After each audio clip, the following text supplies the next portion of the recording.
flip on the book of face. Yeah, I know where to go. There's a man over there into the music scene, showing lots of love for the community with great advice. I know who I should go see. So around town radio show is where I go for the latest band info. So around town radio show for the music that comforts my soul. All right. Good morning, good afternoon, whatever you want to call it today. Happy St. Patty's Day, Recovery Day. I hope you're all doing as well as I am after a wonderful day of extreme greenness yesterday. It was a good time. We are here on what we call One-on-One Wednesdays today, and I've got a great special guest. We're going to chat it up today, and you're going to get to know him a little bit. Somebody who I've gotten to know and does a wonderful job of being a great singer-songwriter, touring around the country, and also staying in his local home base here a little bit. Welcome to the program today, if you will, everybody. Mr. Steamy Nicks. How are you, Steamy? Nicks, reporting for duty, sir. You're looking good, my friend. Scotty Bratcher with us in the house today, everyone. AKA Steamy Nicks. That's his alter ego. Turns into that about 9 at night. All right. Yeah. He does. After he does everything else all day long with kids and everything else that he's pulling off. Scotty, it's a pleasure to have you on the show, man. We're going to talk about a lot of things today, but I want to get right into it. You've been playing music. You told me before the show you've played guitar like 37 years, but you referred to yourself as something else now. What do you call that? Some kind of a professional taxpayer? Yeah, well, so I was a registered tax-paying American citizen by the time I was 12 years old. So wow. I got away with about 9 years of learning to play guitar, and then the rest of my life became paying taxes in order to play guitar. Gotcha. Paying taxes to play guitar. That really does sum it up, doesn't it? I mean, life, death, and taxes, I guess, is the way we look at it. That's it. And rock and roll squeezes in sometimes, but mostly life. Yeah, life and taxes. Yeah, this is a guy who had this beautiful backdrop behind him. His home is very beautiful and all that. And to put the camera up today, he rolled in a road case into his living room. So it wasn't high enough. Put it in perspective. Well, there's a 12-string Rickenbacker in one corner of the house. The camera is sitting on a 212 speaker cabinet, and I'm on a rock and sock drum throne. So we really decorate right here. You do well. That's what you have out when you have parties and people over, right? You just put that kind of stuff out for them to sit on. Hey, Scotty, what pulled you first into music? And is there a moment that you knew that this was your path? Because you've been doing it a long time, and you're not an old man. I mean, you're a young guy, so you've been playing a long time. My elbows and knees don't think so, but my driver's license has a different number on it. Yeah, my dad played some. He was, I was truly part of. I was the last few years of a generation that actually hung out with their parents on the weekends when everybody still got together in the living room and played guitar together. It kind of went away. It doesn't exist anymore. I mean, even through high school, I think Cody from the Filthy Heathens might be the only guy I actually went to school with that kept playing guitar to any degree outside of home. Wow. And so I was kind of that last few years of the generation where my dad and all his buddies played music in the living room. And so there was always guitars around. And when I was and he was really more of like the Neil Young, Bob Dylan, up to Alan Jackson acoustic guitar player. and I had an interest in it, but what really kind of kicked it into gear for me was seeing Stevie Ray Vaughan on Austin City Limits in 1989. It was his last time there, and my dad had recorded it. And to this day, I have the VHS tape that my dad recorded that from PBS. And we have literally taped it back together with Scotch tape so many times throughout, my childhood. And on that tape was sort of what wound up defining my career. And I didn't realize it until 25 years later, but it was James Taylor live in Boston into Killer Bees, who was a Southern comic.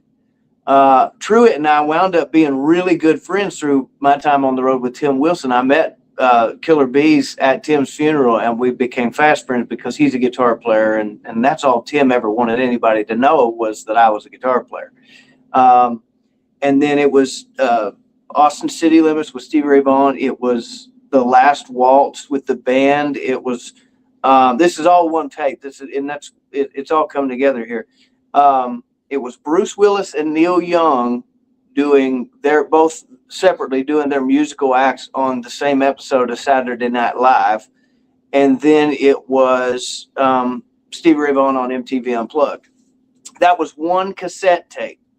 And if I could truly look at my entire career and my most influential people in my life, they're every single one of them right there. And the oddball comedian thrown in there didn't make sense until I wound up on the road doing 150, 200 shows a year with Tim Wilson. And it was all of a sudden like, why in the world would you have this music tape of all these great artists and then a comedian in the middle? And, living in comedy clubs was 3 years of my life. So by the time I was 30 years old, everything about that cassette made sense. But there was something about Stevie Ray Vaughan. He was a little guy. He probably didn't weigh 130 pounds. Something about him when I was a year and a half old was so big, so massive, that it left such an imprint on a year and a half old little kid. I've got a 3-year-old. I know how hard it is to keep his attention. So for me to be a year and a half old and see that and realize I'm going to do this for the rest of my life, and I have done it somehow. That's and that was going to be actually my second question. I was going to lead into that about your influences, and I think you've summed it up with Stevie Ray Vaughan being a huge one in your life. Well, does he still shine basically and shape you to where you are right now? I mean, do you still have his influences in your music every day? 100%. I mean, even when I pick up, and I have these tendencies where if I pick up a Les Paul, for the guitar player listeners out there, if I pick up a Les Paul, it is not physically possible for me to play a Stevie Ray Vaughan lick on the guitar, on a Les Paul. It's not possible. But when I pick up a Strat, it's all I play. And so anytime I have a Fender on stage with me, it's every Stevie Ray Vaughan lick I know. And it's really cool. Social media is a blessing and a curse in so many ways. But as a fan of music who didn't get to see so many of my heroes before they were gone, to be able to go on YouTube and see footage of these shows that I didn't know existed. I'm still hearing stuff that he did in the 80s up through 1990 when he passed away. I'm still hearing stuff that I'm going, I have to learn that. That might be one of the coolest things I've ever heard. And I'll go back to listen to stuff from 81, 82 before he was even famous. And I hear stuff that he's playing and I have to learn it. I'm like, even if I don't play it out in front of anybody, I have to know how to do that. So huge influence. I mean, you're obviously describing the guy who's just made this massive impact on you, and you're no guitar slouch yourself, my friend. When you get on stage, I see a lot of people that see you for the first time, and they do a little jaw drop and they're like, wow, this guy is the real deal here. And That's mostly the volume of our show. well, I wasn't going to say anything. I did stand in front of you at Lori's Roadhouse and one night, and I think your amp was hitting me in the face, pardon what little hair I have left there. And I didn't really need the mains, man. I just needed your amp and the sound you were providing. It is a proven fact, because I've done it here in my dining room. It is a proven fact that my live guitar rig is the same decibel level, the same sound pressure level as a jet engine. And I'm not kidding. It's actually on a dB meter. It flashes red and says, "Get off the tarmac." Yes. Yeah. Danger warning. You're about to lose your hearing there or whatever. But you've written a lot of music. You play a lot of music, you sprinkle that in, you do all those things besides the covers that people love that you play and so on. But when you sit down and write music, do the lyrics or does the music come first? The music always comes first. We've had this conversation on your show. One time I called in and we were talking about AI as a songwriter. And I don't mind if they want to write me lyrics, fine. I love playing guitar. And I say this sort of in a smart, kind of joking way, but lyrics are wasted time between guitar solos. And I don't actually mean that. That's not how I actually believe. But I struggle really hard to write lyrics that I'm happy with, simply because I've had so many great influences, and when I listen to them, I just think, I can't compete with that. I don't want to compete with that. I want to play guitar. So there's a song that I wrote the lyrics for it years ago, back when I was in a country band, and it's not a country song. It's just a song I wrote while I happened to be there. It never had any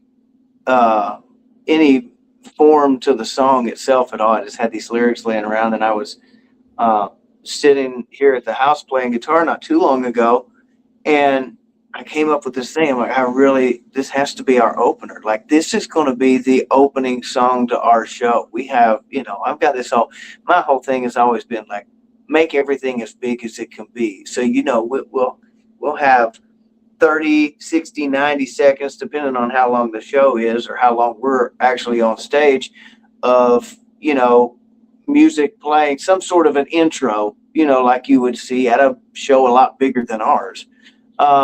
And create an event around it, make it an experience for people. And I wrote these lyrics years ago, and I came up with this thing the other day on guitar, and I'm like, this has to be our opening song. As soon as that intro track that we're walking out to, as soon as that goes off, I have to hit this big chord, and we're going to go into this song. So in that situation, the lyrics came first, but they sat in a memo on my phone for almost 4 years now before I actually used them. So that's interesting, that point you bring up. And so I would say then you yourself are bringing real life experiences into your music and a little imagination as well, but you're experiencing the view from the fan side, so to speak. You wanted to make it big, and that frustrates the hell out of me sometimes when I'm announcing a show and I get up there and I say, ladies and gentlemen, welcome to the stage, and I give their name, and then nothing. Yeah. They stand there for 30 seconds and then, oh yeah, let's start the song. Yeah, they all look back at the drummer like Roger Bates is on here. Hi, Roger. And that big crescendo, that big wham in their face that you do in your shows sets the whole tone for the whole night. I feel like that is part of the show. I really do. I feel like to call it a show, you have to consciously do, and it's different for everybody. Everybody's thought process is different. For me, we're not Kiss, and I'm not trying to be Kiss, but what I want when you come to one of our shows is to feel like you're seeing a show, because not every show we play is free. So if you paid $1 of your hard-earned money to walk into a place where we're playing, I want it to be worth that $1. And on bigger shows, if the tickets are a little bit higher, I still want you to walk away from that going, I put it this way, if you pay $5-10 to see us, I want you to walk away from it going, I could have paid 25 and not been upset about it. Great philosophy, my friend. So it gets me about 100%. 3 shows a year. Well, hey, you're playing a bunch. You're out there playing a bunch, and you don't oversaturate a market either. And I like that about you. You're very particular about how you kind of route yourself and book and all that. And I've noticed that, and that's good for a reason, because it keeps people coming back. And you recently did a show at the Sorg Theater back in the summer, kind of bringing you back home. And first of all, what a cool place that is to play. Yeah. But you were so hyped up about that show, because it was like coming back home and inviting everybody into your living room that holds 750 people. Yeah. And it was very much like that, because, I've told this story several times, so I won't go into all of it, but I used to ride by that place as a kid, and, being such a huge Stevie Ray Vaughan fan, I would see pictures of him playing the Orpheum Theater in Memphis. And I thought, man, how cool would it be to get to do it? Or Carnegie Hall, which is a lot bigger venue, but I didn't care. I wanted to play somewhere cool like that. And for years, Sorg was kind of in disarray. It was in pretty bad shape for a long time. There was, and I don't know the technical term for what it is. It's always on the marquee as midget wrestling. And so for years and years, there was a midget wrestling ring in the pit where the seats are now. And it was such a shame to see such a great venue just absolutely collapsing from the inside out. So, it's changed hands a few times, since then, but the Sorg Revitalization Group really took it to heart. And they are not messing around with how awesome they want it to be. And it's been that way for several years now. I know I actually met, I don't know if anybody saw the video that I posted, but I was gifted a guitar from a lady whose husband had passed away. And one of the last things they did together was come to our show at the Sorg that night. So I actually met her at the Sorg last weekend to pick up her husband's guitar that she was giving me. And even since we were there in June of last year, they've put marble tile down in the entryway all the way into the showroom. They've put new light fixtures. They look like Tiffany light fixtures hanging all through the theater. It's incredible. So for me to have been a part of those light fixtures going in from our show, the whole trip was emotional for me. The whole thing all around, from the time that I sent a message and said, hey, I'm from Middletown. I've never played there, but I would love to. And told, I gave my name in the message. It was just to the Sorg page on Facebook. Immediately I got a message back that Nancy, who was answering the messages, had heard me and had seen us and would love to have us there. And it was like, oh my gosh, a 25-year weight has been lifted off my shoulder. I don't care if we make $1 on this show. I'm going to get to play the Sorg, and there were a lot of people that made it possible. The CFG crew and Emily coming out and singing with us. There was just my parents. My parents were almost in arm's reach away in the balcony.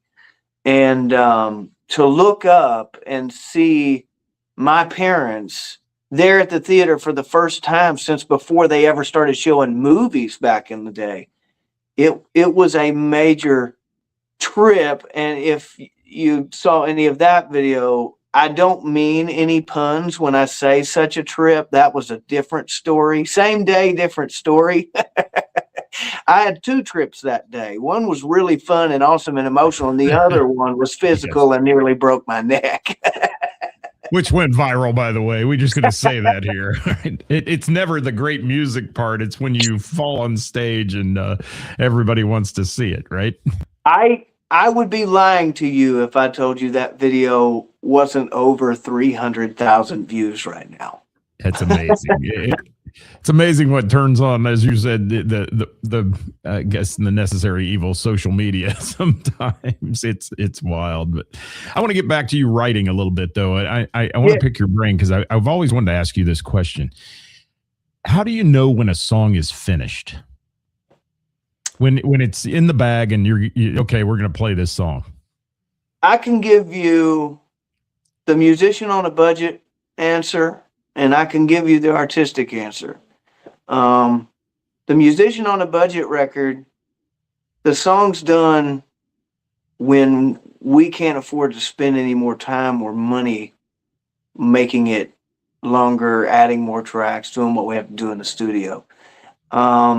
And I don't know of any musician on any level who's ever made a record that really felt like every single song was done when they did it, but they had to get out of it. One way or the other, they had to get out of it. However, because my 95% of my career is based on live shows, the artistic answer to that question is I don't think they ever are. I think that's why Led Zeppelin couldn't reform with any other drummer, because night after night, they were a unit moving in one direction together. And night after night, John Bonham was the driving force behind that, thinking on the same lines of Page, Plant, and Jones. And so when they brought Jason in, he hadn't been there for the 15 years that Led Zeppelin had become what they were from day one to day, whatever the last day they played. So being a live player, my songs, even stuff that I wrote that went on records 15 years ago, is still changing night after night. I think that's the artistic freedom that we have as musicians, is like, it doesn't have to be done. And even when you get on a certain level, and it can cause trouble when you've got a big hit that everybody wants to hear the same way every night. I mean, I know Don Henley's that way. There's no jamming at an Eagles show. No, because nobody wants that. Exactly. They want what they heard on the record, you know? And that's been that's another one of my goals in my career, is that the last show we ever do, and I hope that's a long time from now, but the last show we ever do, I don't want people to show up and be upset if we didn't play one song. I want them to show up. If we did a 300-date tour doing nothing but our version of lullabies or bedtime rhymes, I want people to show up, because we're going to sound like us, because what they come to expect from us as musicians and as a band, they know they'll like it if they like us. And that's a silly way of putting things, but I had a friend of mine that went and saw Steve Miller on a tour where it was Steve Miller Plays the Blues, which was an incredible show. But they weren't playing Fly Like an Eagle the way that they played it on 5 radio stations on the way to the show, so they were unhappy about it. I get it. I do, and and so often too, the new original thing, when you stand on stage and they're used to hearing all your hits, and you say, "All right, here's a new one off our album nobody's heard yet," and the next thing you know, the beer line gets long. Yeah, at the concert, because it's a shame, because the people that love music should stay and hear those kind of things, because it's so creative, and you know what you put into the creative process. So, Scotty, your sound, it's been described, and I describe it to people when they ask me, is a blend of blues, rock, and soul. Kind of, that's the way I see you on stage. How would you describe your music to people? I think it's that. I think I feel really bad for bands that have been pigeonholed by media, not by anything they've done. I feel really bad for bands that get pigeonholed into being a blues band if that's not what they want to do, because you go see more music than anybody I personally know. You've probably seen more shows than any person I know. The truth is, how many people that go see a lot of shows that you run into say, "Oh man, there's this great blues show tonight. I can't be here. I have to go to the blues show, because the perception of blues is totally different than what blues is. The Rolling Amen. Stones were a blues band. Led Zeppelin was a blues band. Free was a blues band. Grand Funk Railroad was a blues band. I could do this for hours. The perception of blues by the common man is very different than how blues musicians view what they're doing. So I've always tried to stay away from that. I am and will always be a blues guitar player. But when you come and see us, you can't quite put your finger on it and say, yeah, that's a blues band, because we're going to do, like, we'll pull some weird stuff out. We'll do an Elton John cover that nobody's heard. Or we'll do some obscure song that nobody's ever got. I recorded a song one time, and I can't say it because I've never been sued for this, and I don't plan to be. We did a song one time by a fairly well-known band that was defunct. One of the guys was dead. And I tracked down every library, every kind of thing I could find to get a hold of this person who everybody knew. And I could not beg people to give them money for this song, because nobody ever heard the song. No, I don't know. I might have been the only guy on YouTube that saw it for the first time, went, I have to do that song. But that's the kind of stuff we do, and it's not blues. However, because of how I grew up and the music that I listened to, it's going to have, I grew up in a Pentecostal church too. So I'm going to have that, that black gospel blues influence in my music, whether I plan on it or not, because that's what I grew up loving and still love.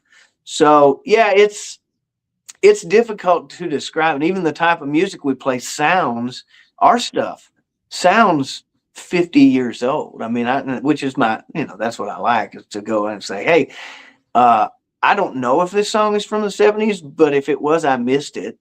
And then when we come in the door and went, so no, it's just us, millennials. Millennials. Hey, I got to say hi to some folks. Chad Applegate, thanks for the kind comments. Roger Bates, Dave, thank you. Michelle Flory Brand, how are you, Michelle? Good to see you with us today. And Carla, thanks for joining us on the program. If you guys have a question for Scotty, even if you're watching after we're live, he's going to share this. I'll share it, and we'll see the comments, and we'll try to answer your questions for you. But Scotty, so last question about your sound and style there a little bit. I want to get into too. What do you try to make people feel when they hear your music? Is there a specific thing you want to accomplish there? Not necessarily, but it's not to say that that's not a very important part of what we do. I feel like there are a lot of guitar players that are super fast, super shreddy, super incredibly technically talented, that don't move people. It's impressive, but it's calculus. And then you hear a guy like, one of my heroes is Warren Haynes from the Allman Brothers, Government Mule. Those are the guys, and Stevie Ray Vaughan is one. Those are the guys that put people in a mindset where, not to be like Carlos Santana weird about it, but when music can take you to a place, it can take you to a place in your past. It could take you to a really super happy place.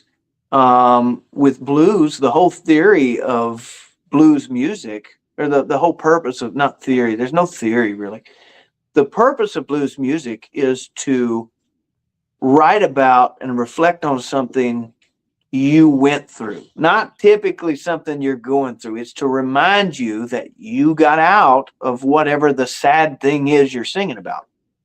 So really, blues is kind of an uplifting, positive thing when you look at it from the perspective of the people that wrote great, great, great blues songs.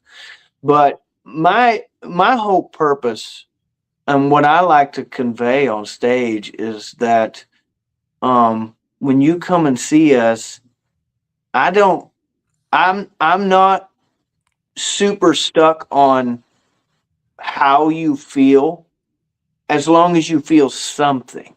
If I can make you feel something, or if the band that I'm playing with can evoke some sort of emotion and make you feel something, I feel like I've done my job.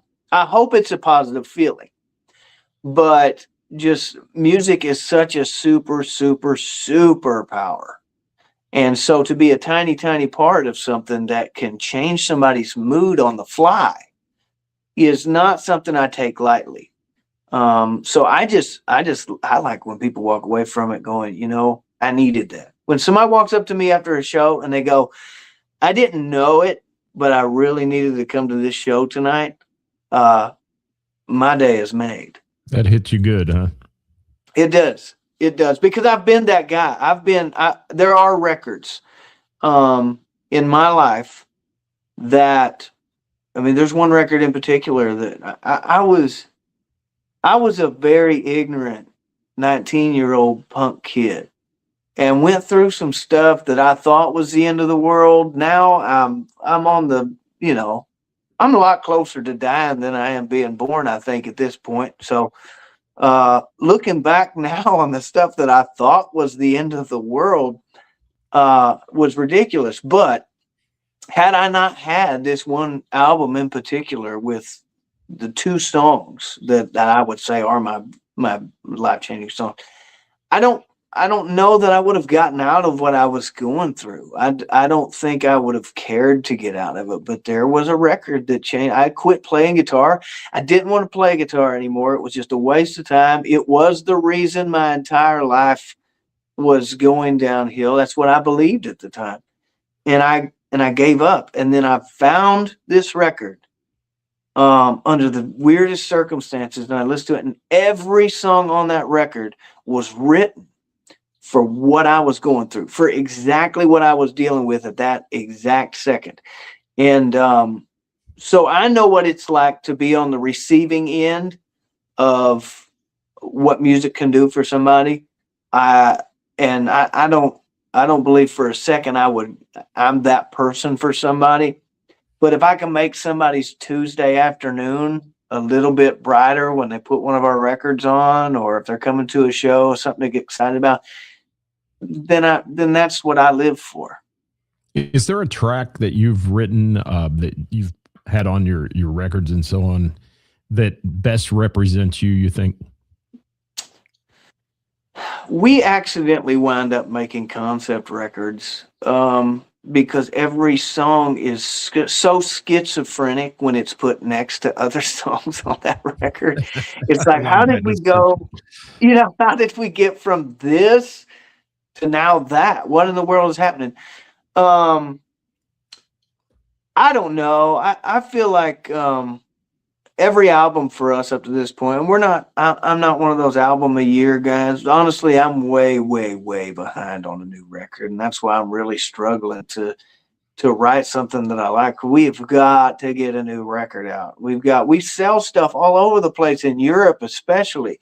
And it's like, when my distribution checks start getting a little smaller, it's like, hey, we're going to have to do something about this. We need to put a new record out. These people are fading fast. And I'm very aware that if you're not, out of sight, out of mind, that's a very real thing. So we've got to get a new record out. But I feel like every record is kind of a snapshot of exactly who I am at that moment. Up to this point, they're all self-produced. I take a lot of pointers. But at the end of the day, I've never paid somebody $150,000 to come and produce a record, so I kind of do what I want. When there's $150,000 on the line and somebody says, "Here's what you're going to do," then I'm going to say, "Oh, okay." But up to this point, we've always made the records that whatever life we were living at that time, that was the way we sounded live. It's the way we sounded on the records, and those were the songs we wrote. Well, yeah, and your independence is something I admire a lot, and I've watched you over the years and done shows with you over the years and all those things, and I will tell you that your independence, but yet not in your face independence. You don't go out there and say, I am woman, hear me roar type thing. You're doing this I'm going to do my thing the way I feel it's necessary, and that is so admirable in this today's music world, because so many people are at the mercy of a puppeteer, who's making them say, Yeah. "Oh, you need to dress this way, you need to sing this way," and you're just not that guy. No, and I feel like that's also why my bank account's empty. Uh, I I love it. appreciate it. The mortgage company doesn't appreciate it near as much as you do, so I have to thank you for that. But no, I think it's how serious I take in on a personal level. On a personal level, this has nothing to do with commercial success, nothing to do with money. It has everything to do with on a personal level. Again, we were talking earlier about I want people to like us for who we are. The last show we play, it doesn't matter what songs we play. The people that came there are there to see us do what we do. I feel like it's the exact same way with in regards to that, because I want people to know that I am who I am, and when I die, I don't. I heard one time that your legacy is not how much money you leave behind. It's not about how famous you were. It's truly about having somebody that's going to stand there after you're gone and in the ground and say that person was who they were, and that's your legacy. Your legacy stands on what other people can portray about you after you're not there to either defend yourself or tell the stories yourself. So when it comes to my career, my independence in that has always been, it is who I am. It's simply me being as honest as I can be about who I am. Well, and that, like I said, that's very admirable, and it's always something I've watched and enjoyed with you. And Dave, I think Dave said it in the comments here. He's making some comments up there, but your shows are no different to me that I've seen playing in front of 10 people or 10,000 people. You put, I mean, if there's 10 people in a bar and you're playing it somewhere, and we've done a couple shows like that years ago, I think. It doesn't make a difference to you because you hit the ground running, man. You close your eyes and you start playing that guitar and you're in the groove, and Yeah. I love that. For the 10 people that showed up and paid $10 to see you or whatever it might have been, that's a good thing. I think it's important to do that. And, they always tell you when you're coming up in your career and you're playing shows. I literally 2 days ago, I just said, I was thinking back, I complain a lot. Not because I have much to complain about. I got to get it out there. I kind of enjoy complaining. It's one of my hobbies. I enjoy your videos too. But, when we were coming up, there were nights, and I'm positive Dave was there for some of them, because Dave ran sound for us for a long time, more than a lot of sound guys did. There were a lot of nights early on where there were more guys on stage than there were watching the guys on stage. And that's part of it. But then when you look at situations like Stevie Ray Vaughan going to Montreux, the Montreux Jazz Festival the first time, and I think 83, booed by the entire crowd. And there's video of it. There's an 83 and an 80 or an 82 and an 87. There's one video that splits both concerts, and they couldn't get enough of him in 87. But in 82, they got booed. That being said, there was a jam back in the day. You remember the Ramada Inns, you always had a stage at the Ramada Inn. There was a jam at the hotel bar that night. And after getting booed by whatever it was, probably 10, 15, 20,000 people, David Bowie shows up at the bar that night, watches Stevie Ray Vaughan play, and it didn't matter who else was in that bar. There probably wasn't room for more than 20 people in a Ramada Inn bar. But David Bowie was there, put him on the Let's Dance album, and Stevie Ray Vaughan became the Stevie Ray Vaughan we know and love. So to me, 10 or 10,000, it doesn't matter, because, not to be cliche, but it only takes one guy. And when that one guy sees that you're okay with putting the same show on for 10 as 10,000, they can use that. That's something that record labels, agents, manager, whoever, whatever, they can use that. Somebody that's willing to work because they believe in what they do. Because you can't convince anybody to believe in what you're doing if you don't believe in it yourself.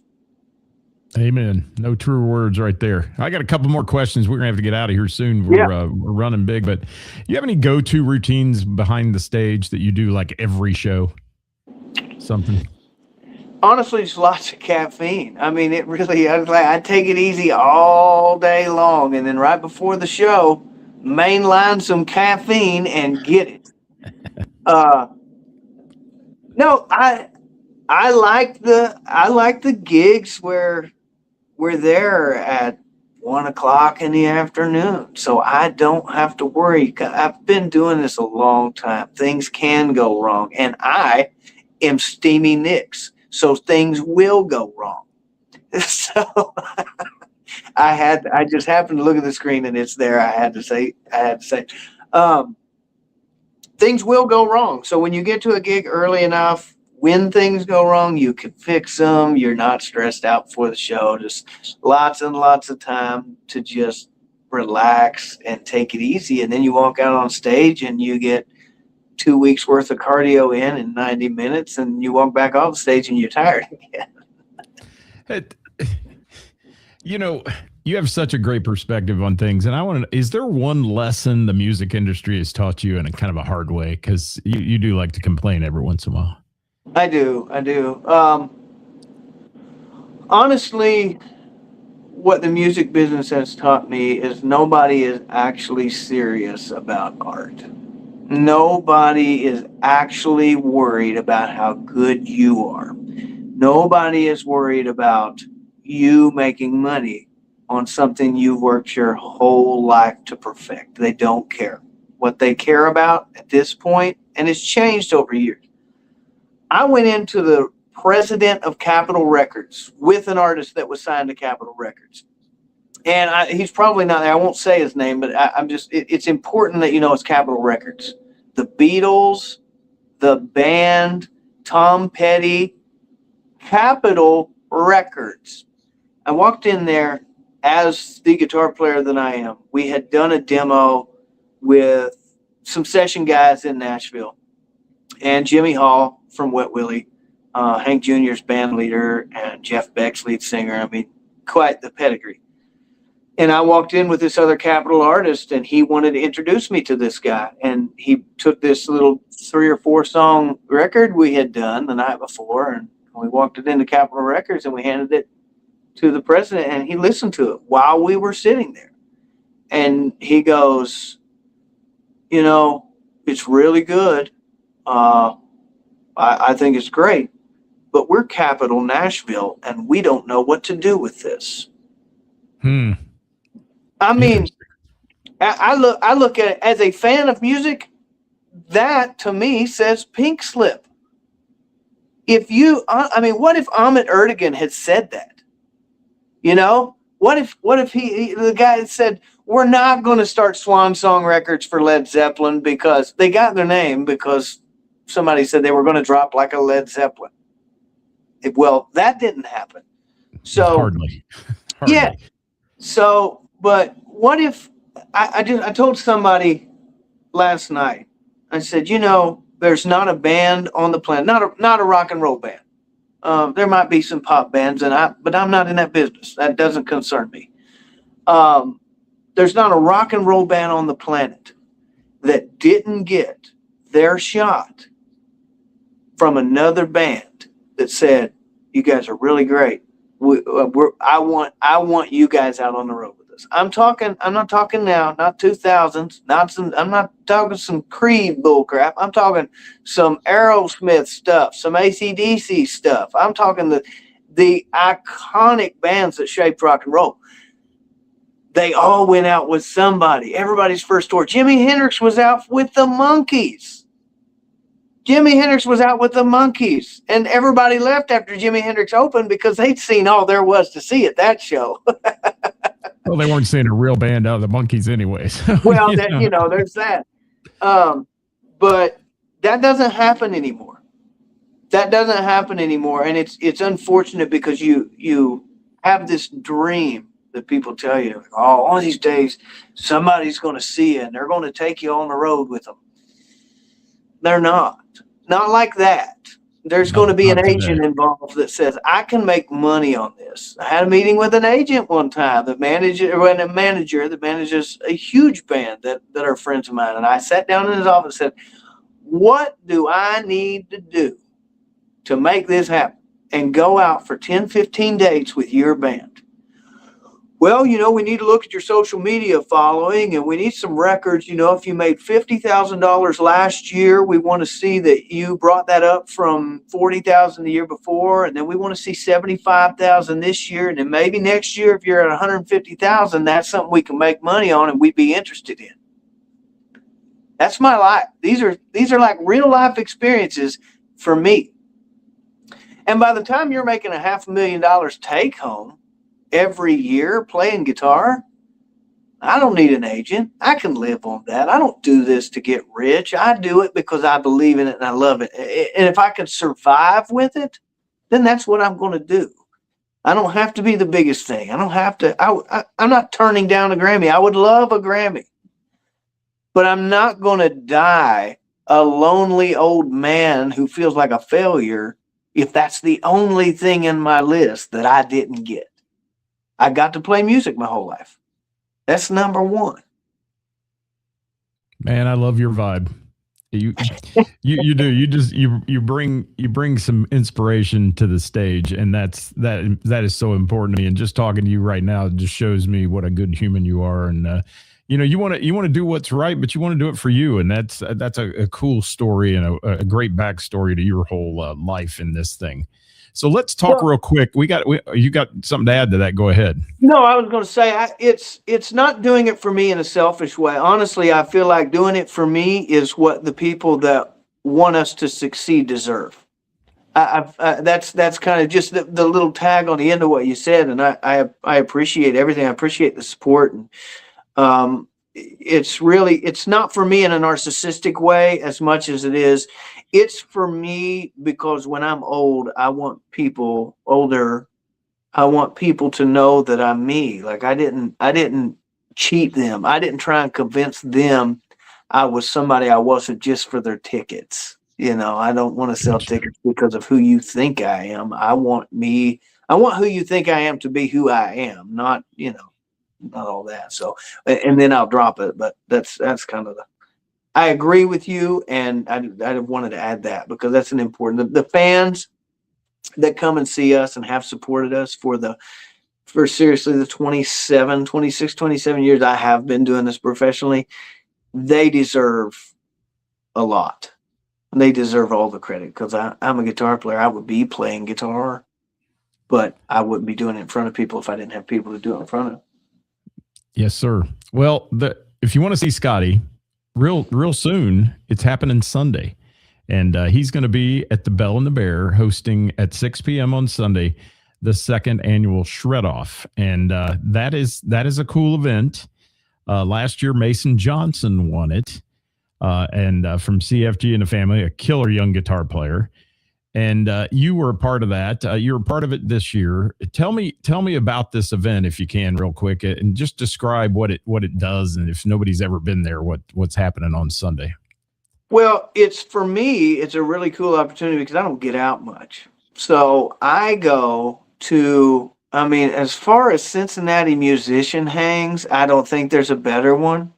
So if you want to get some people that create some real competition for each other, it's definitely that competition.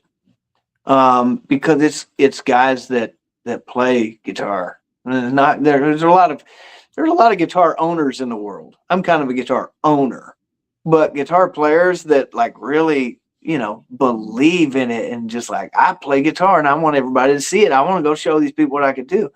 And just the amount of class that it's run with, and the ability that Karis and Kathy both have to pull in quality judges that know what they're talking about, let's look at them on the screen. I'm going to put them on the screen while you're talking. All right. Just what do you think of that picture of me holding a chicken down there, Scott? Yeah, that's interesting. That's a good one. That's before AI. That is not AI. That picture, A real chicken. it's it's not a real chicken, but it's Yeah, I real know what you mean. Samsung. It is Samsung technology. Before I can just say, "Hey, create a picture of me smoking a joint," which I don't do, holding a chicken, wearing a gun holster with no gun in it in a desert. That would be hard to do now. But yeah, So Mason Johnson, Steve Krakus from DV8, Mason Johnson's CFG, Reb Beach from Winger, White Snake, Doc, and the guy is he was at the Women Who Rock. It was awesome to meet him.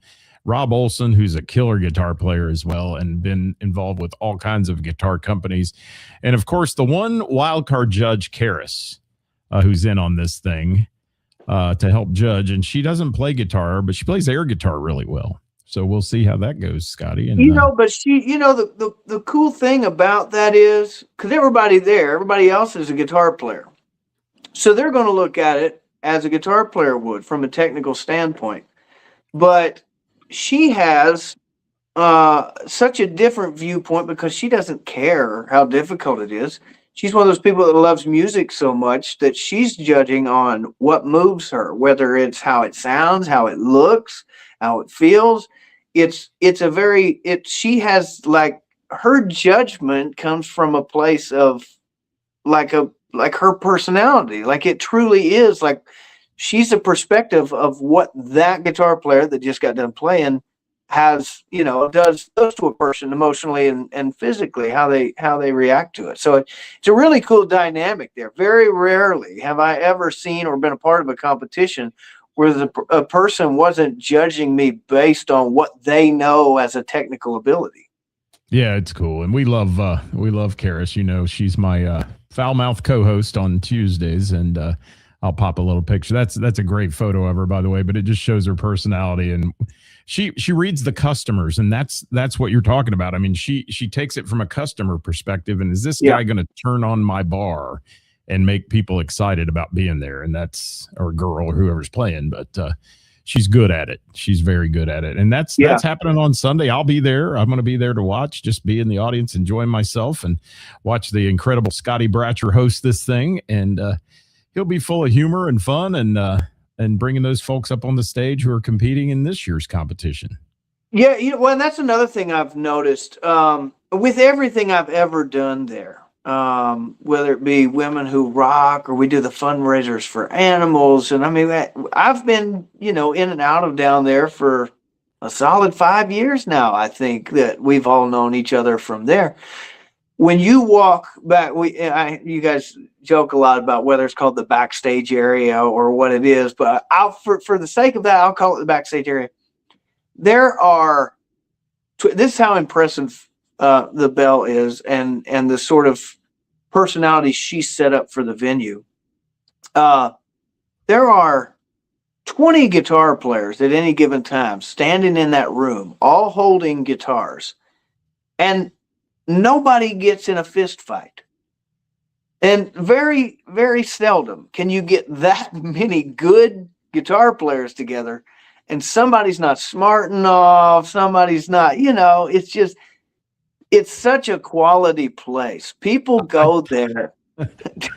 I think Karis pumps air in that green room, so to speak, in the back. That's like happy air. Everybody gets in there and they're just all like, oh, we're all loving friends and it's community and all this when you go in that room, because you're right. I've seen some national acts come through there, and they'll be as friendly to the local guy who's never played 3 shows in his life. It's just the way they do it. It's so damn cool, and it's cool that you're going to host that. So Belle and the Bear Sunday, guys, 6 p.m.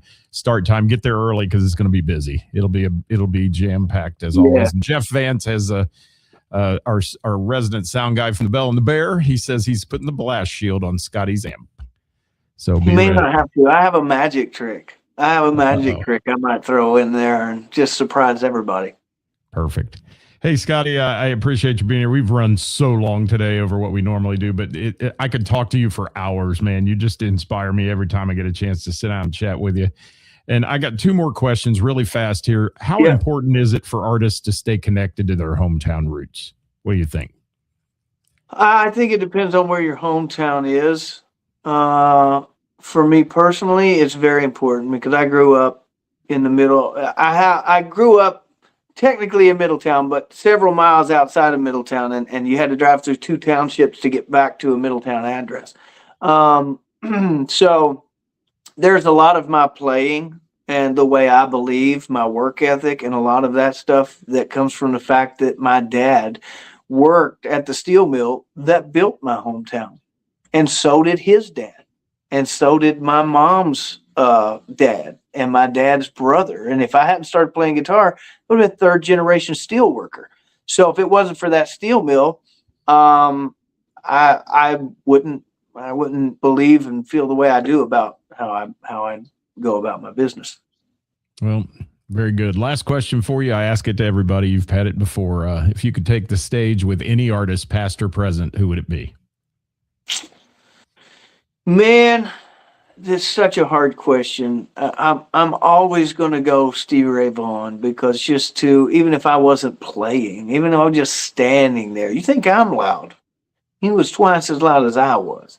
But just to stand there and actually be able to breathe the air in the room that those sounds were created in would just be incredible. I think even more than playing, I would just like to be there, just stand there. And I'll say this because I know we're long, and I'm probably the most talkative person on the show, and I apologize, but there was a moment, the closest I'll ever get to that. A few years back, we wound up with doing a show with Kenny Wayne Shepherd in Lawrenceburg, Indiana. And I'm standing backstage with Noah's wife, Liliana. And she has only known me since they've been married. She moved from Germany here, and I met her just a few months before they got married. We're super tight. She's an amazing lady. But she hasn't been there for the last 20 years of me telling Noah how, huge a fan I am of Kenny Wayne Shepherd. I got to play on stage, walk off stage, and then stand behind three guys that made me a musician in the first place. I've got Chris Layton on drums, who played for Stevie Ray Vaughan the entire time Stevie Ray Vaughan was Stevie Ray Vaughan in Double Trouble. I've got Noah Hunt, who is one of my favorite singers, who I've gotten to be in a band with since 2007. I've got Kenny Wayne Shepherd, who is the first guitar player besides Stevie Ray Vaughan that I would listen to. And I'm looking at these three guys, and I'm going, these three guys right here on stage right now are the only reason I was on stage 30 minutes ago. So, yeah, to have that moment with Stevie Ray Vaughan would have been just absolutely incredible. That's so cool. Man, I can't thank you enough. You have anything else to share with the folks today before we go bye-bye? I'm going to do you a favor and say no. Hey, it's scheduled for 30. It goes 60. We don't care because that's why we call it One-on-One Wednesday. And I could go again, like I said, for 2 or 3 more hours just picking your brain because anytime you need to go to church to clean up all the F words on Tuesday, you call me. I'll come in on a Wednesday. We'll do it again and just kind of cleanse the phallic air. It's awful some days. She owes me a Jameson every time she drops an F-bomb. I'm up to 163, Scotty. I'm never gonna have a Jameson again in my life. You can retire. I could just sell it by the case, I think. And I don't drink. So, that's the way it works. I thank you so much. You're a pleasure to talk to. Look forward to seeing you on Sunday at the Bell and the Bear for the Shred Off and many, many more shows to come. And when you're in the area, man, let us know. And when you're playing around here locally, we get it on our list on Thursdays too, so we can tell everybody to get out and see you. For sure. And Scott, I type it a lot on your shows and your comments, but what you do for the community is very important, more important than you realize. And just on behalf of the people in my shoes that are doing this, thank you for everything that you do and all the support that you give to all of us. Well, thank you, my friend. I appreciate you. And thank you, everybody, for watching either live today or after we're live. If you're watching, drop comments. We'll share these shows on our pages. And Scotty, it's been a great interview. Again, thank you so much for being with me. Tomorrow, live at 5, Who's Playing Out? The best musicians and venues in the tri-state and who's playing where. Help support local music, everybody, and get out tonight. and watch somebody play. Thank you for being here, Scotty Bratcher, a.k.a. Steamy Nicks today. Steamy Nick, signing off.